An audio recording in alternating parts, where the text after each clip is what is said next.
नमस्कार, मी पंजाब डक. आज आहे 29 मार्च 2026. मी खूप दिवसापासून सांगितलं की राज्यामध्ये 30 तारखेपासून राज्यात वादळी वाऱ्यासह गारपीट होणार आहे आणि 29 तारखेला उत्तर महाराष्ट्राकडे पाऊस सुरू होईल. तर आज देखील चांदोड परिसरात, त्याच्यानंतर येवला, वैजापूर बऱ्याच ठिकाणी पाऊस बी झाला, वारं देखील खूप होतं. म्हणून शेतकऱ्याला परत एकदा आज सांगतो की ज्यांचा कोणाचा कांदा असेल, गहू असेल, हरभरा असेल, तर तुम्ही काय करा, उद्या आणखीन दुपारपर्यंत वेळ आहे. म्हणजे उद्याच्या 30 तारखेपर्यंत दुपारपर्यंत वेळ आहे. तुम्ही तुमचा कांदा असेल, गहू असेल, हरभरा असेल काढून झाकून ठेवा. कारण की राज्यामध्ये आत्तापर्यंत तुम्ही गारपीट होत असते, फक्त एका भागातच होते. पण ह्या पावसामध्ये 30 मार्चपासून ते 3 एप्रिलपर्यंत 31, 1, 2, 3च्या दरम्यान राज्यात ठिकठिकाणी गारपीट होणार आहे. आणि काही ठिकाणी लिंबासारखी गारपीट होईल, काही ठिकाणी बोरासारखी होईल आणि काही ठिकाणी चिंचोक्यासारखे गारपीट सगळ्या जिल्ह्याला पाहायला भेटणार आहे. तर सुरुवातीला सांगू इच्छितो की मग गारपीट जास्त कोणत्या एरियात होणार आहे.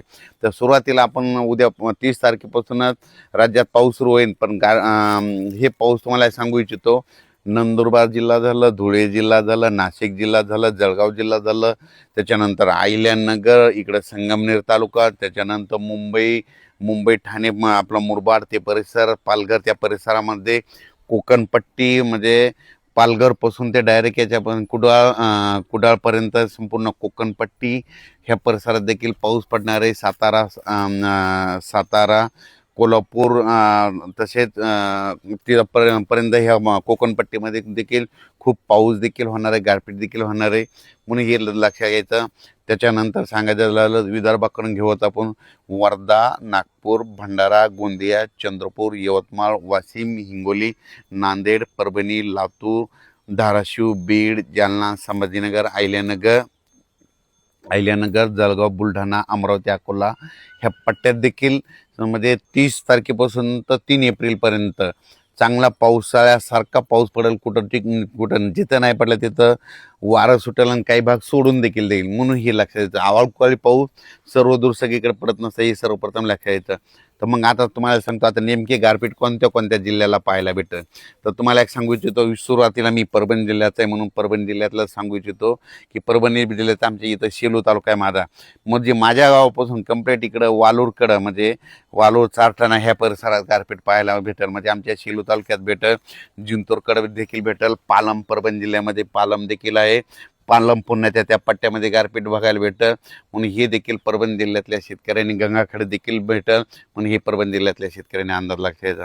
आपण परभणी जिल्ह्याच्या बाजूला बीड जिल्हा, तर बीड जिल्ह्यातल्या शेतकऱ्याला सांगू इच्छितो की गेवराई जिल्ह्यामध्ये देखील, गेवराई तालुक्यामध्ये देखील पाऊस देखील भेटेल, गारपीट देखील भेटणार.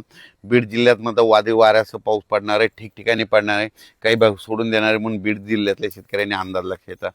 जालना जिल्ह्यात देखील म्हणजे कन्नड, सिल्लोड, भोकरदन त्या पट्ट्यात देखील अजिंठापर्यंत तिकडे देखील काही ठिकाणी खूप, सोयगाव त्या परिसरात देखील चांगल्या परिसराचा पाऊस होईल, काही ठिकाणी गारपीट होईल. म्हणून हे देखील सर्व शेतकऱ्यांनी लक्षात घ्यायचं. त्याच्यानंतर संभाजीनगर जिल्ह्यामध्ये देखील वैजापूर, गंगापूर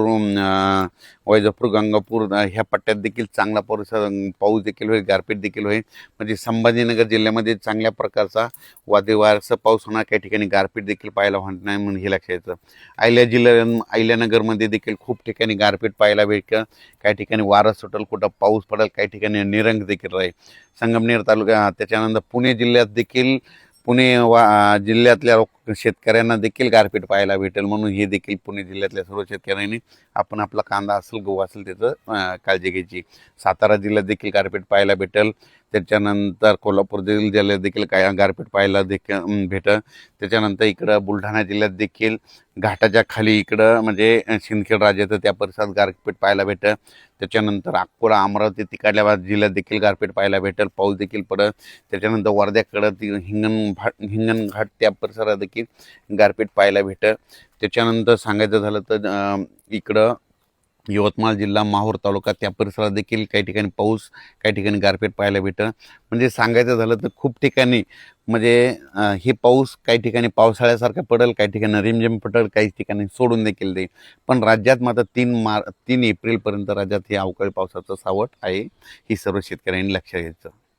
तर माझी एक महसूल विभागाला विनंती आहे की ह्या म्हणजे 30 मार्चपासून तर 3 एप्रिलपर्यंत खूप ठिकाणी गारपीट होईल म्हणून शेतकऱ्यांचे जे झालेले नुकसान आहे त्याचे तुम्ही पंचनामे करण्यासाठी सतर्क करावे आणि सगळ्यांचे जिथं जिथं गारपीट वादळी वारं होईल, शेतकऱ्याचं नुकसान होईल, सगळ्यांचे पंचनामे करून घ्यावेत ही माझी सर्वप्रथम महसूल विभागाला माझी विनंती राहील. कारण की ह्या पावसामध्ये खूप शेतकऱ्याचं नुकसान होणार आहे. म्हणजे हे पाऊस गुजरातला देखील खूप पडणार आहे, मध्य प्रदेश देखील खूप पडणार आहे, बेतूल बुरहानपूर त्या परिसरात देखील खूप पडणार आहे.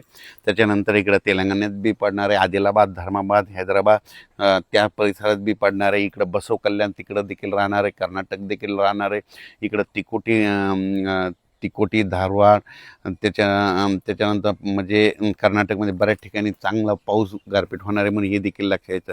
म्हणजे सांगायचं झालं तर राज्यामध्ये ह्या पावसामध्ये जरा वारं जास्त राहील आणि गारपीट देखील. म्हणजे दरवेळेस काय असतं, महाराष्ट्रात पाऊस आला तर काय होतं, फक्त एखाद्या 2 जिल्ह्यामध्ये पाऊस आणि गारपीट होते. पण याच्या मात्र प्रत्येक जिल्ह्यामध्ये 5-7 ठिकाणी अशी गारपीट झालेली अशी म्हणजे न्यूजला बातमी येईल. म्हणून सर्व शेतकऱ्यांनी आपण आपल्या पिकाची काळजी घ्यायची, पशुधनाची काळजी घ्यायची आणि पाळीव प्राण्याची काळजी घ्यायची. पट्टीच्या आंबा उत्पादक शेतकऱ्यांना सांगू इच्छितो की तुम्ही काय करा, तुम्ही तुमच्या आंब्याची काळजी घ्या. कारण की कोकणपट्टीकडे देखील खूप पाऊस देखील बघायला भेटणार आहे, गारपीट देखील भेटणार आहे. तसे नाशिक जिल्हा, त्याच्यानंतर नंदुरबार, धुळे, जळगाव ह्या पट्ट्यात देखील चांगल्या स्वरूपाची गारपीट पाहायला भेटणार. म्हणून त्या शेतकऱ्यांनी आपण आपल्या पिकाचं संरक्षण करावं. अचानक वातावरण बदल झाला तर परत एक निषेध दिला जाईल. धन्यवाद.